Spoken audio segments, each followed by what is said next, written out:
Alright guys, welcome back to another video. I want to go over this article here. I have not read yet. It is from DESTIN IGN at IGN about the future of gaming and how Xbox is not the only one rethinking console exclusives. As we know, this year really has been marked by that topic about exclusivity, console exclusivity, and getting people to play games in more places. It's always generally focused on Xbox as they are the ones that have started with this strategy years ago. This isn't anything new. They've always said they wanted people to be able to access Xbox games no matter where they play. And as they've continued to do that, they've grown and they've had a lot of success with it. You've seen other companies follow suit, specifically with PlayStation releasing more and more games onto PC, and there's other games like MLB The Show on other platforms. And this is something that the industry is going through for many different reasons that we've talked about on my channel, and I wanted to see Destin's take on it. I haven't read the article yet, so this is going to be kind of like my live reaction. But before we do get into it, make sure if you're new here or if you've been watching for a while, hit that subscribe button to help the channel grow. Also check out my Spotify, link is in the description. So let's get going. Xbox isn't the only one rethinking console exclusives. It says PlayStation and to a lesser extent Nintendo are thinking beyond hardware. In 2024, or it's 2024, games are more expensive than ever. Publishers are taking fewer risks and layoffs are rampant. As the most front-facing of the big three gaming executives, Xbox CEO Phil Spencer sat down for an interview to lament the current state of the video game space. How does this industry get back to growth? Was the resounding question he left us with a recent interview with Polygon. And that is one thing that is absolutely true. And one of, I think, a major reason why Xbox gets so much criticism, and it's because they are so front facing. You can literally go out there and talk to Phil Spencer, tweet at him, send him an Xbox message, and he will respond at times. And that's a great thing in my opinion, but also to the detriment of himself and to Xbox. But it still he doesn't really back down from that. He still hasn't gotten less front facing, with a lot of backlash that sometimes he receives or the Xbox receives because of mixed messaging or things that just weren't fully clear. Obviously that needs to be firmed up from the Xbox side of things, but that's something that's completely different from Xbox when you compare it to PlayStation and you compare it to Nintendo. Now, it continues here saying it's clear that console sales aren't seeing the growth that even leaders in this regard would like. PlayStation is porting games to PC via Steam. Xbox is expanding its release strategy to include Steam, PlayStation, and Nintendo. And it's becoming clear that there's seemingly a consensus between both PlayStation and Xbox that the entire industry is going through a recalibration, starting with console exclusives. And that is something we have been seeing, especially with the rising costs, with the Insomniac leaks, them spending $300+ million on Spider-Man. And Xbox sees this. If you remember back to the ABK files, where there was a email where Phil Spencer, I think, was talking about this a few years ago, that was going to be a major issue that the industry runs into. And here we are in 2024, where it's all kind of come to fruition with layoffs and studio closures and cutbacks and all of that type of stuff. The recalibration has been accelerated thanks to a massive wave of layoffs that has roiled the video game industry. We covered the impact of these layoffs have on those who create games before, and as thousands of applications flood the inboxes of a few companies looking to hire, it's likely many of the displaced will move on to new industries in the future. Here's a quote saying, "The entire industry is resetting to the commercial reality, with some companies realizing they have overexpanded, become unfocused in their strategies, or become overstretched financially." That's from peers hiding roles of Ampere Analytics. It says here, by now it's widely known that there are two primary culprits for the recent wave of layoffs. COVID is one, according to Michael Patcher of Wedbush Securities, and Dr. Serkan Toto of Kantan highlights another wave hitting the industry. High interest rates, slowed down growth, inflation, and overall negative sentiment are nearly weighing on the games industry and gamers alike. And those are all things. And just from myself, from a gamer's perspective, you look at the industry itself, there's just so many games out there. It is really hard at times to decide where to put your attention. Which game should you be playing today and stay focused on that game? So I feel like at that as well, there's creating some sort of decision paralysis here for people who just are sitting there not really knowing where to go, what to play. And sometimes you just end up not playing anything. The industry has expanded, so many games coming out all the time, so many great games. And now we're seeing it kind of start to shrink back as people are realizing that they don't need to go out and buy every single game. So if there's a new game that comes out, a new IP, it's harder and harder to grab that attention for people who already have this massive back catalog of games.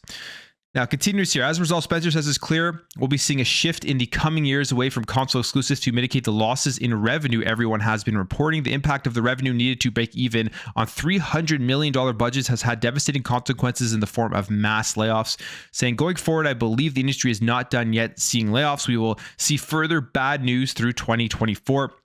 The reply from Dr. Serkan Toto of Kantan Games is a concerning prediction that proves more true as the days pass in 2024. PlayStation, Xbox, and EA have drastically reduced their staff, making headlines at every major gaming publication. Embracer not only saw layoffs, but also started spinning out their recent acquisitions like Gearbox to new owners. And we've just seen that. I mean, Embracer now, from what we understand, is finally done the consolidation of shrinkage, and they are ready to move forward and I guess start actually putting out and creating games and giving content that people want. But that was a huge thing. And one of the major things why they had to go through this, from what I understand, is because of that $2 billion deal that did fall through at the last minute. They were banking on having that money, but then they had to then bank on cutting back to save money because they couldn't afford all of the costs and increasing overall expenses it comes to creating these video games. And then you look at PlayStation, look at Xbox and EA. All of these cutbacks, I think, are just from the fact that, again, the rising costs of developing their games, but they also way overexpanded during the pandemic, trying to cash in on all of the revenue, trying to cash in on everybody wanting to only play video games because there was really nothing else to do. And now the industry is kind of shrinking back to normal. It says, well, Spencer is the latest to lament the negative impact the budgets and layoffs have on the entire gaming industry, highlighting a risk-averse publisher market, rising AAA game creation costs, and flattening console business. It's clear to him that things need to drastically change. PlayStation seems to agree, as they've slashed console sales predictions for 2024 from 25 to 21 million, and highlighted plans to be more aggressive with PlayStation game releases on PC. All of this has an effect on the games industry as we know it, and more specifically, the console business. The console business is the part of the gaming industry right now that is not growing. You look at any charts right here, and you can see the massive growth and boom that's still available within mobile market. You can see growth in PC. Console, pretty stagnant, and they're really realizing this, especially on the PlayStation side. I think they're almost kind of late to realizing it. I feel like they would have been in a better position if they pivoted earlier and had those expectations throughout this generation that most of their games are going to be releasing on PC at the same time that they release on PS5. I think they would be in a better position revenue wise. You think about the amount of sales some of these games would have had day one, not only releasing on PS4 and PS5 like God of War Ragnarok, but then also releasing on PC day one. It would have been insane, I think, the amount of sales they would have had there. So they're seeing it now. The console business has stagnated. They can't just keep their games locked to a singular platform, especially if they're spending upwards of $300 million to develop their games. Continuing here, it says, while PlayStation still champions the value of exclusive releases on its consoles, they've slowly but surely adopted a more aggressive PC release strategy as well. In a notable statement during Sony's Q3 earnings, PlayStation CEO Hiroki Totoki said, in the past, as you all know, we wanted to popularize console and the first-party titles. Main purpose was to make the console popular. There is a synergy to it, though. So if you have strong first-party content, not only with our console, but also other platforms like computers, first-party content can be grown with multi-platforms, and that can help operating profits to improve. So that is just another way we want to proactively work on it. So, I mean, we saw this coming, and I have a feeling that we are going to be seeing that shift from PlayStation where they're going to start releasing more of their games day and date on PC as they do release it on the PS5. Helldivers 2 is an insane example of that, just how well that game did. Yes, that's multiplayer. Yes, it's a games as a service style of game, but they will still be able to replicate more of that success if they release their single player games on PC the same day that they release them on PS5. Like I said, God of War Ragnarok's a great example. Whatever their next major third person over the shoulder action adventure cinematic game that comes out, they could double their sales almost if they were to release it on PC at the same time. Just millions of more people will go and pick that thing up. Continuing here, this isn't the first time PlayStation has brought up this shifting perspective on console exclusives. Head of PlayStation Studio Herman Hulst also discussed the importance of the PC in May of 2023, calling it a substantial part of the PlayStation business. And Jim Ryan echoed those sentiments on the same call, saying our PC business is a significant profit contributor. And of course, saying saying that as they started putting games onto PC and seeing how many people were buying them. Parting roles of Ampere Analytics dives into it a bit deeper. Clearly, the macroeconomic backdrop will have contributed to companies looking to streamline their operations, cut their costs, reduce commercial risk, and cut investments. This is inevitable in the current climate and is relevant to all industries. He continues to cite wage inflation and increasing costs of games design as reasons many studios have started looking into the safest route forward, which will also mean a more risk-averse market for a few years. One big budget game getting canceled can lead to hundreds of layoffs, according to peers.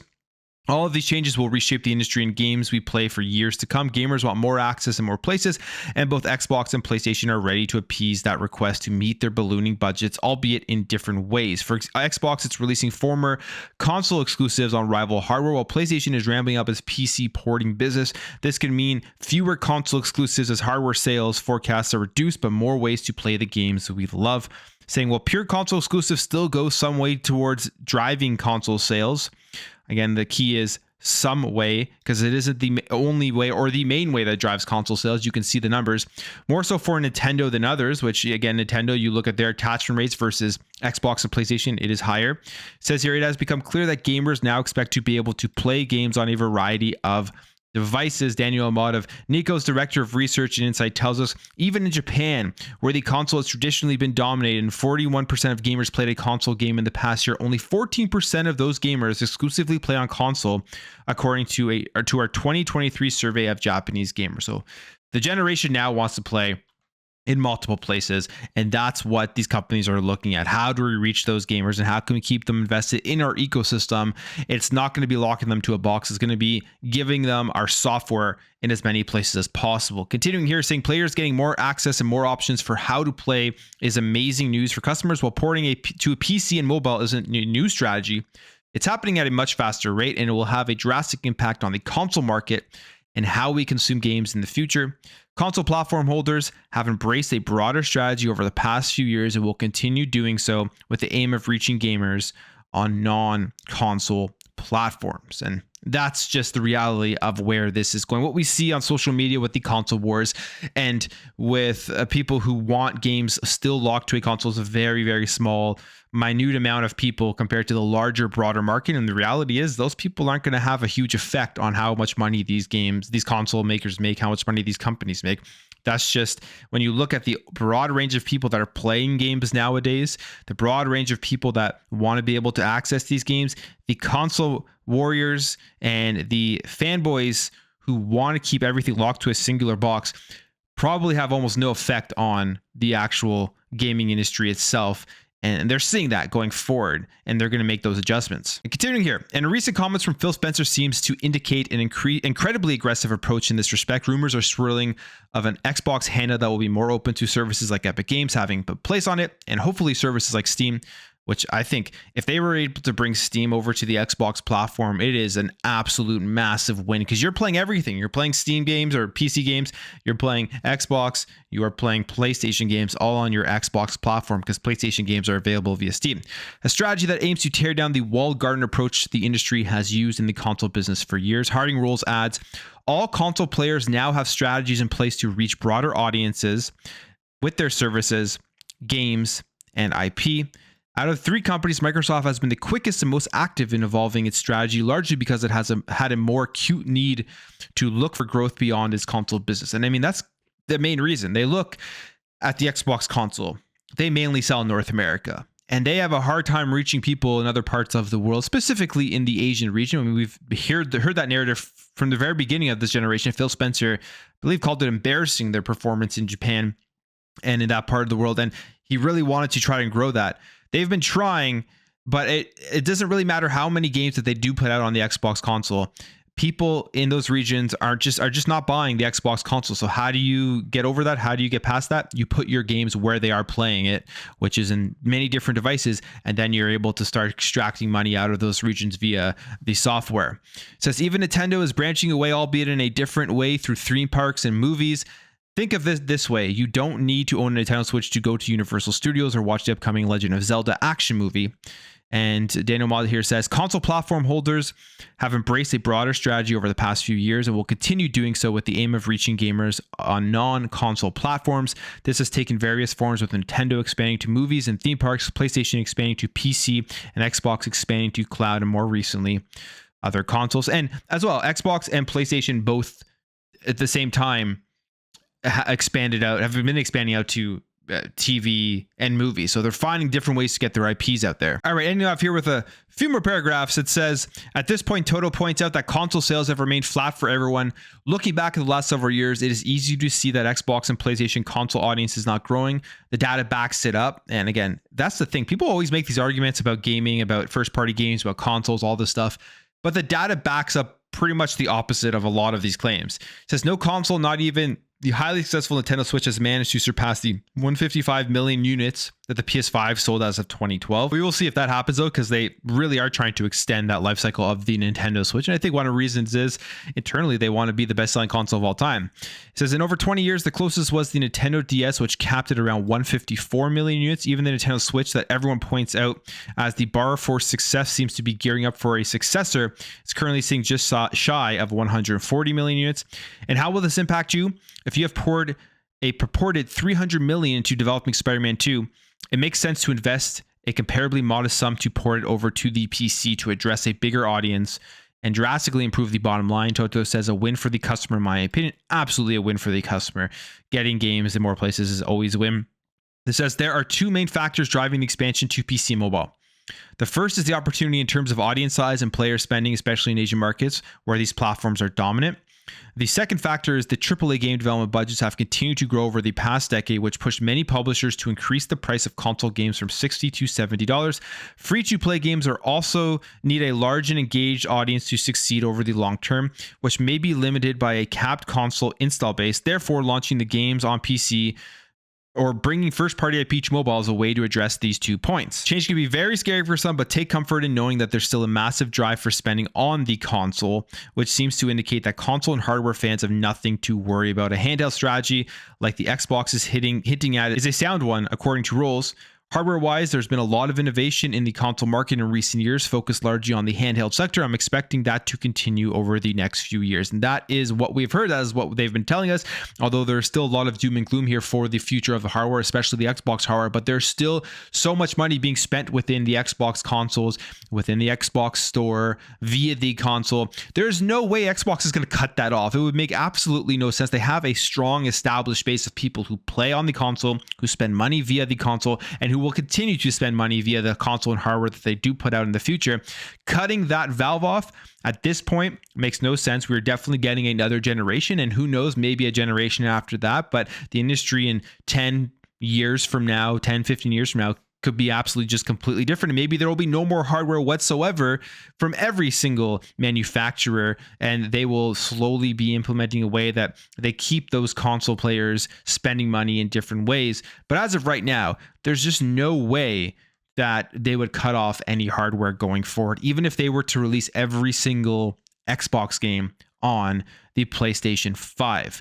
Finally, and revenue-wise, there will always be a place for console. Console represents around 1/3 of total global spend on video game software and services, which shows the opportunity for console platform holders when expanding to mobile and PC. In fact, the contrast is even more pronounced in Asia and the Middle East and Northern Africa, where over 90% of player spending is generated on non-console platforms. So that is one of the main things. These companies want to expand out to more regions of the world, and they have to get those gamers where they're playing their games.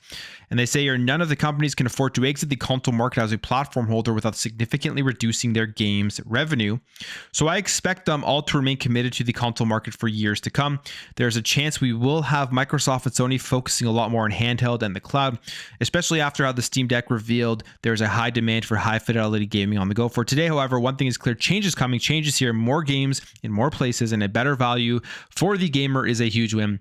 Console exclusives may become less and less common, but if that means these companies are going to create more options for you, I'm all for it. So there's the article. It's a good article here from Destin and IGN. Lots of good information in there, kind of outlining what is happening right now within the gaming industry. I mean, we've seen it happen with the industry shrinkage, with the whole console exclusivity stuff, which again, it's not really anything new. We've been seeing this in the writing on the wall for years now. I mean, Xbox essentially has told us this is what they are going to be doing, but it isn't just Xbox. They saw the future and they saw that their competitors like PlayStation are going to have to make these same changes, and they will, as it becomes more expensive to develop these games, as they have to broaden out the amount of people that continue to purchase and buy their games, and then they'll find other ways to get their games in front of other people, which is going to be via mobile and even other ways to get their IP, TVs, movies, all that type of stuff. I think the future for Xbox is pretty exciting if you're going to get something that's going to be able to play everything on it, especially if they do kind of make it essentially just a PC with the Xbox brand, maybe have some Xbox UI in there, but being able to access Steam, being able to access your Xbox stuff, which then means you're going to actually be able to access PlayStation games. And then you add in a handheld, you make that one big cohesive ecosystem. You're going to have, I think, the best of every gaming world out there. But yeah, this is the future. Good article by Destin, good article by IGN, and we will continue to talk about this as this moves forward. But if you did enjoy this video, make sure to hit that thumbs up. If you're new here and you like this type of content, I do put out daily content, so hit that subscribe and help this channel grow. Thank you guys for watching. Thank you for your support, and I'll catch you guys in the next video.